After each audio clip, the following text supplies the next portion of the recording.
এটা যদি চলতে থাকে তাহলে আমার থেকে খারাপ পুলিশ মন্ত্রী আর কি হবে না। কাশ্মীরে পাথর ছোড়া বন্ধ করেছি আমরা শ্রীনগরে।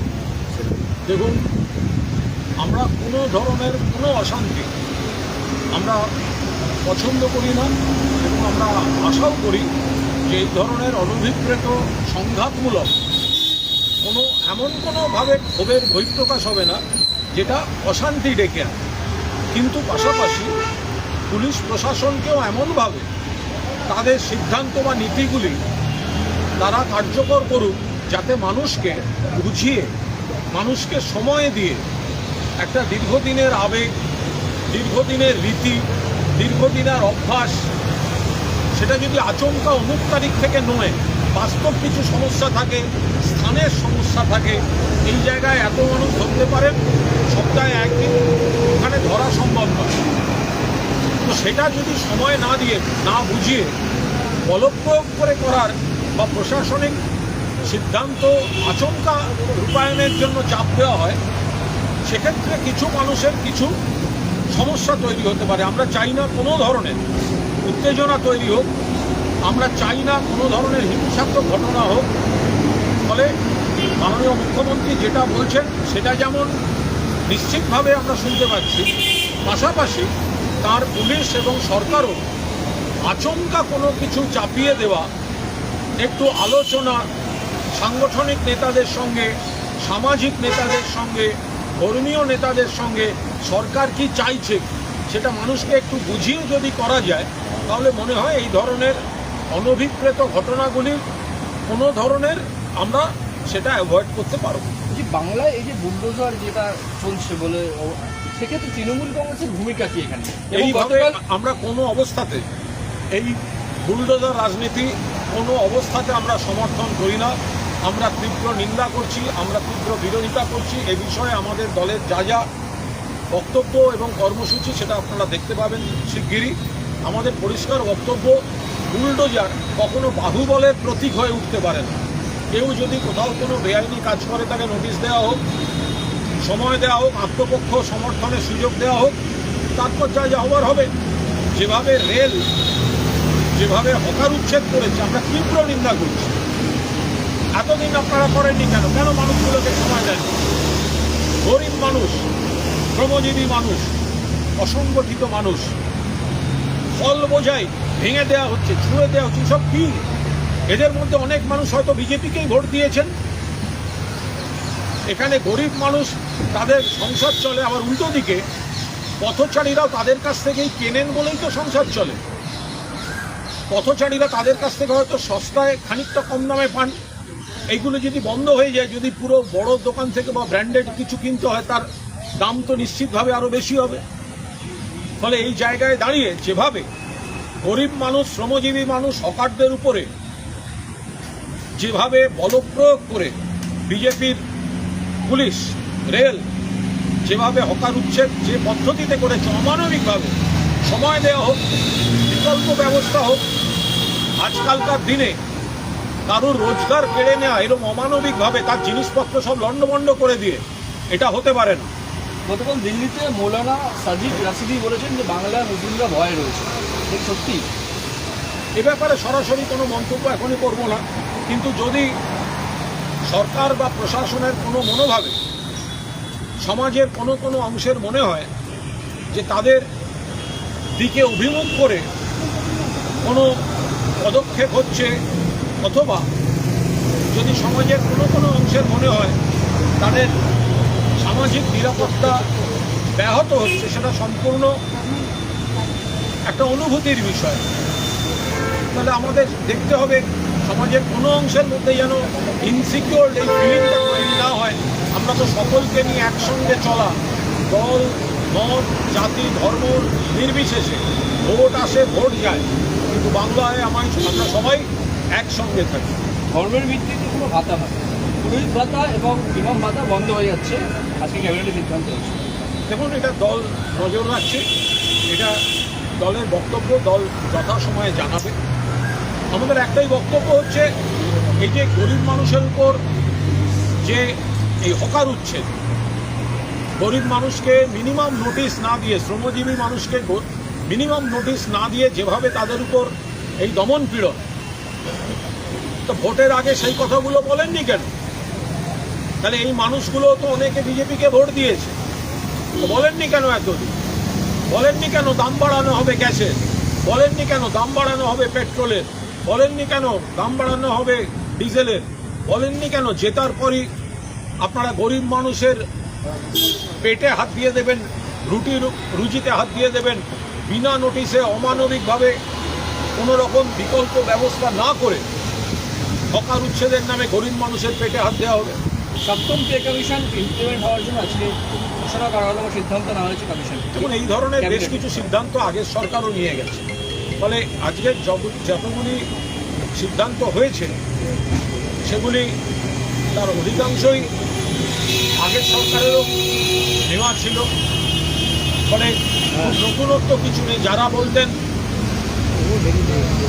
ভাতা নিয়ে নানা ধরনের কটাক্ষ করতেন, বিদ্রুপ করতেন, তো আজ তো তারা মমতা বন্দ্যোপাধ্যায়ের তৈরি করা কাঠামোর উপর দাঁড়িয়েই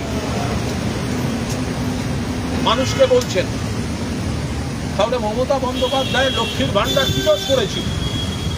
মমতা বন্দ্যোপাধ্যায়ের সরকারকে আপনারা টাকা বন্ধ করে রেখেছিলেন, টাকা বাড়াতে দেননি আপনাদের সরকার, তাই আপনারা এখন টাকা বাড়াবার কথা বলছেন। মমতা বন্দ্যোপাধ্যায়কে তো টাকা দিয়ে কাজই করতে দেননি, টাকাগুলো প্রাপ্য টাকাই তো সেখানে বন্ধ ছিল। পয়লা কিন্তু অন্নপূর্ণা ভাণ্ডার এটা করে কিন্তু ডিএ ঘোষণা করতে পারলো না। দেখুন, এটা সম্পূর্ণ সরকারের বিষয়, কিন্তু যারা বলছিলেন আজই ডিএ ইত্যাদি ঘোষণা হবে, আমরা তো বারবার বলেছি মমতা বন্দ্যোপাধ্যায়েরও ইচ্ছা ছিল আরও বেশি ডিএ দেওয়ার, তিনি যথেষ্ট দিয়েছেন তার সামর্থ্যের মধ্যে, কিন্তু কেন্দ্রীয় সরকার টাকা বন্ধ করে রাখবে আর এখানে ডিএর কথা বলবে, কি করে হবে? তো আজকে আসার পর এত ঘোষণা হলো, তো তাহলে যারা আশা করেছিলেন যে প্রথম দিকেই ডিএ ঘোষণা হয়ে যাবে, তো তারা সরকার বলতে পারবেন যে কেন তারা ডিএ আজকে ঘোষণা করলেন না। যারা বলছিলেন যে ডিএ অধিকার এখনই চাই, এই চাই, ওই চাই, সেটা তাদের ব্যাপার, তারা বলবেন সরকার কবে ঘোষণা করবেন দেখা যাক। 1 জুন থেকে অন্নপূর্ণা ভাণ্ডার এবং মহিলাদের সরকারি বাসে ফ্রি।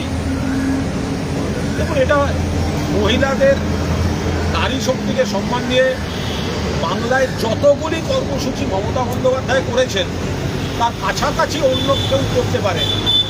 এবার প্রশ্নটা হচ্ছে, এতদিন যারা বলে এলো ভাতা ভাতা ভাতা ভাতা চাই না, তাহলে তারা লক্ষ্মীর ভাণ্ডারের জমির উপর দাঁড়িয়ে অন্নপূর্ণার ভাণ্ডার বলছেন, তো আজকে আপনাদের মনে হচ্ছে না সেটা ভাতা? এতদিন বলছিলেন ভাতা কেন, চাকরি চাই, ভাতা চাই না। মমতা বন্দ্যোপাধ্যায় লক্ষ্মীর ভাণ্ডার ক্রমশ বাড়িয়েছেন, আরও বাড়াতেন, কিন্তু রাজ্য সরকারের টাকা আটকে রেখেছিল কেন্দ্রীয় সরকার, সেই জন্য হাত পা বাঁধা ছিল।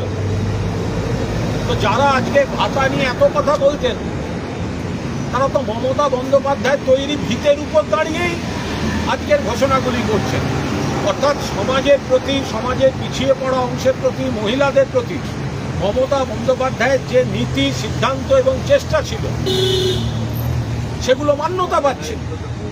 তাহলে যারা বলছিলেন ভাতা কেন, কিসের ভাতা, তারাই আবার আজকে বলছেন অন্নপূর্ণা ভাণ্ডার বাড়িয়ে দিচ্ছি। তার মানে লক্ষ্মীর ভাণ্ডার ভুল ছিল না, আপনারা রাষ্ট্রশক্তির অপপ্রয়োগে মমতা বন্দ্যোপাধ্যায় কোষাগার আটকে রেখে তাকে বাড়াতে দেননি।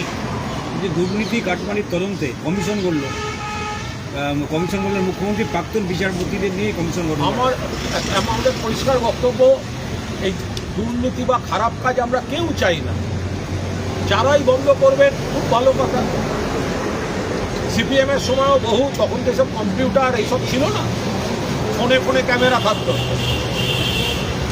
তো যদি কেউ বন্ধ করতে পারেন ভালো। আমাদের একটাই কথা, তো বিজেপি সরকারটা তো ভারতবর্ষের প্রথম হলো না, তাহলে বিজেপির অন্য রাজ্যগুলোতে একই অভিযোগ থাকে কেন? দুর্নীতি থেকে আরম্ভ করে অপশাসন, নারী নির্যাতন থেকে শুরু করে বাকি যত ধরনের অপরাধ হয়, তাহলে বিজেপির অন্য রাজ্যগুলিতে সেগুলো অব্যাহত কেন? বিজেপির রাজ্যগুলিতে, পশ্চিমবঙ্গে তো বিজেপির একমাত্র সরকার নয়, প্রথম শুনতে ভালো লাগে, এই করব ওই করব, ভালো। প্রথম ঘোষণা করছেন, বিরোধিতা করছি না, শুধু একটা প্রশ্ন করছি, তাহলে আপনাদের অন্য রাজ্যগুলো করতে পারেনি কেন?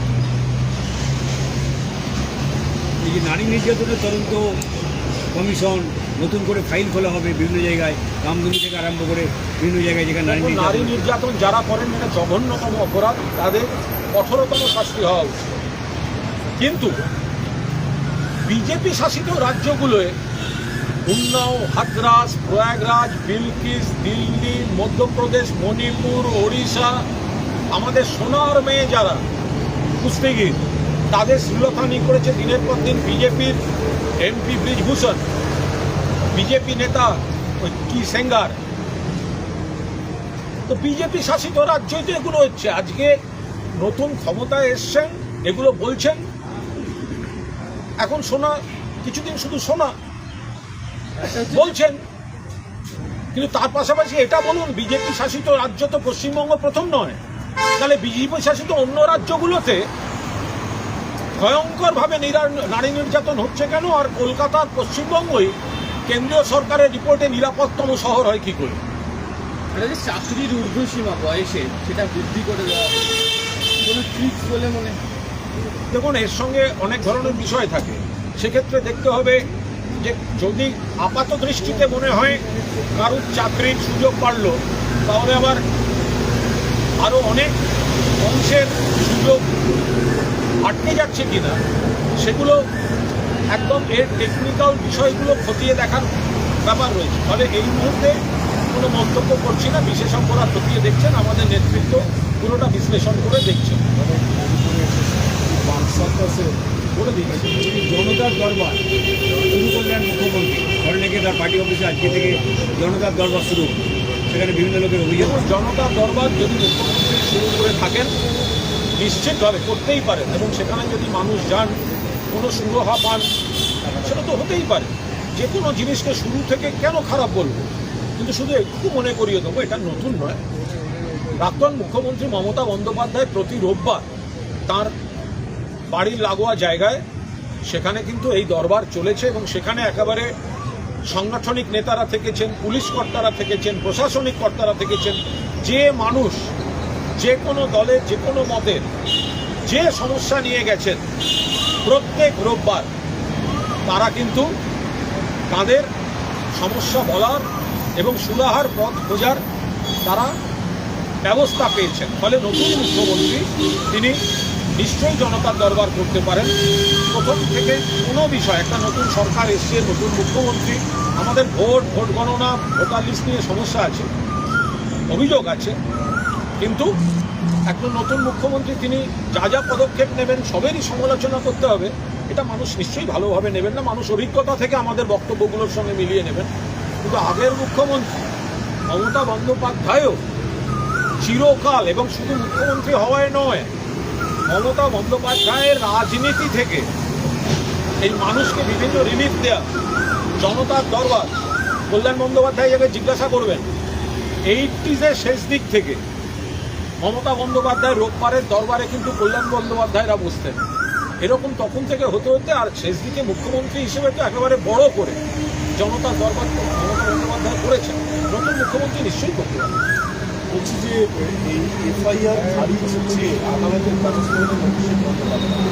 যে বাজানোকে কেন্দ্র করে বিধাননগর সেখানে যে সাইবার সেল তার বিরুদ্ধে যে এফআইআর করেছিল, সেই এফআইআর খারিজের আবেদন করে হাইকোর্টের দ্বারস্থ হয়েছে। সম্পূর্ণ আইনি বিষয়, আইনি বিষয়। অভিষেক বন্দ্যোপাধ্যায় আইনি ব্যবস্থা নিয়েছেন, ফলে এটা আমরা কোর্টের বক্তব্য জেনে নিশ্চিতভাবে এই বিষয়টায়